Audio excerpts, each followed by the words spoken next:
I'm off to Moynihan Hall. Moynihan Hall? I'm gonna get comments about it either way. In any other country, this episode would just be local man uses public transit.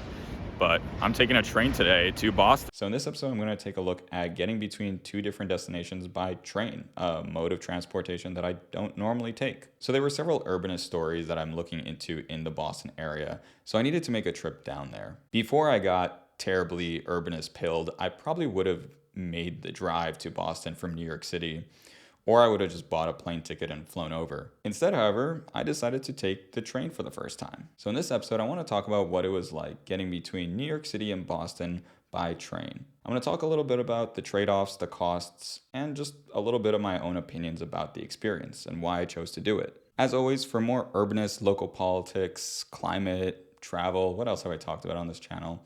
Anyways, for that kind of stuff, remember to subscribe to the channel for more of it. Also, remember to follow us on Instagram and Threads, where I spend a lot of time dropping my hot takes on urbanism. So let's take a look at the details of this trip. My trip required me to go from Moynihan Hall in the center of Manhattan all the way to Back Bay, a station in Boston. On the way to Boston, I bought tickets on the Acela line, which is known to be a bit faster. On the way back, I bought tickets on the Northeast Regional line.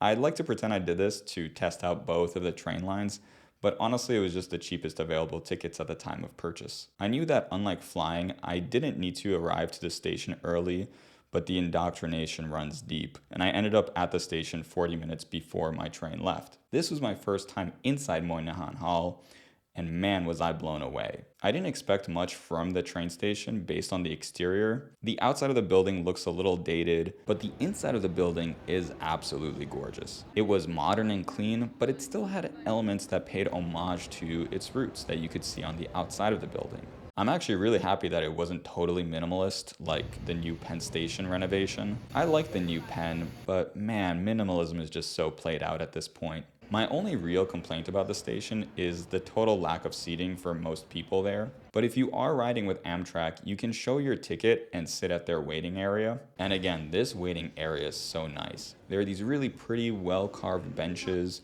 with comfortable seats. It's a quiet space, and there's some basic amenities there to do some work. So once the train track was called, I headed down to my train. I went down to the Acela Train to go through TSA, and right here, you'll see me go through baggage checking and done.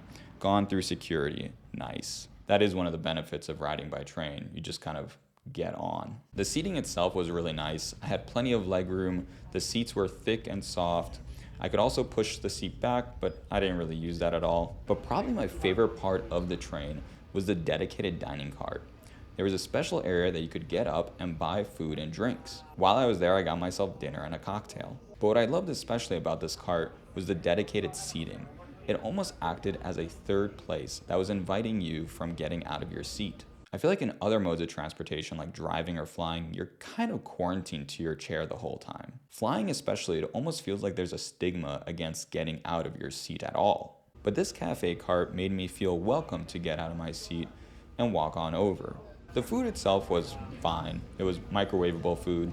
I got the mac and cheese and honestly can't really complain. The cocktail itself was no different than what you would get on an airplane ride in economy class. In regards to amenities, the Acela had everything I really needed, like Wi-Fi and an outlet. The Wi-Fi was free and it was surprisingly phenomenal. During the whole trip, I really only lost connection once and it was for like less than 30 seconds. The ride was scheduled to be 3 hours and 40 minutes, but we did have a slight delay and it ended up being exactly 4 hours long. I spent the next 3 days in Boston exploring different urbanist stories I've been following, but I'll leave those to a dedicated episode in the future. So remember to subscribe and click that bell to be notified when I drop those. On the way back to New York City, I took the Northeast Regional from Back Bay again. The modern day version of the Back Bay station was built in the 80s and it really shows. The station is on the older side and it has a lot of brutalist elements which were popular at the time. Just like the station, the Northeast Regional also seemed a little bit on the older side. My ticket was in coach class, although I didn't actually see too much of a difference with the seats compared to the Acela. I think I had the same amount of legroom and the seats were just as adjustable. The Wi-Fi on the Northeast Regional was considerably worse than the Acela. Again, it was free, so I can't really fault it, but it dropped out a lot, and when it dropped out for long periods of time. The Regional also had a cafe cart, although it wasn't as cool as the Acela's. It only had a place for you to order food, but there was nowhere to sit, so you had to take your food back to your seat. The trip on the regional was scheduled to be 4 hours and 10 minutes, and I think it was exactly that amount of time, maybe a few minutes shorter. All right, let's talk about the price and my overall thoughts on the experience. But before I get into that, if you've been enjoying this video so far, remember to like and subscribe for future episodes. Okay, back to the cost. The Acela ticket was $58. The ticket from Boston back to New York City on the regional was $31. If you really want, you can also include the subway fare to and from Moynihan Hall, which was $5.80. So we're looking at a total ticket price of $94.80. All things considered, that's pretty good. So how does this compare to driving and flying? Driving from New York City to Boston, assuming no traffic jams, would have taken us 3 hours and 30 minutes according to Google. 30 minutes less than the train. Although considering I was leaving New York City on a Friday afternoon after work, there is no way in hell I would have made the trip in 3 hours and 30 minutes. Getting out of New York City at rush hour alone would have probably extended the trip by a total hour. Driving would have probably been cheaper, although there are a lot of variables to consider here. But if we're considering just an average car and average gas prices, we're probably looking at something between $60 and $70 for the whole trip. But again, there's a lot of things to consider when it comes to a private vehicle. When I take the train or a plane, the vehicle is really a black box. I don't have to think about how me taking that vehicle affects the longevity of that vehicle. With a private car, every longer trip like this one should probably consider the lifetime maintenance of the vehicle in the total cost. But for the purpose of this episode, that's more than I want to get into. Alright, so how about flying to Boston from New York? I bought the train tickets about 4 weeks in advance. Buying tickets for an airline with the same lead time leads to about $160 for the flight. So the train was definitely cheaper, especially if you consider the more lax baggage rules that are associated with train tickets. However, if I really needed to be in Boston urgently, I probably would have just coughed up the additional $60 and flown. However, in this case, time was really not important for me. And this topic of time brings me to my more personal reason for why I decided to take the train. I am someone who really values their free time. Between running this channel, my day job, my personal life, and the hobbies I try to balance, I have a pretty packed schedule. So to be able to get my time back while commuting between two cities is extremely rewarding. Not being required to hold onto a steering wheel for 4 hours frees me up to do whatever I want.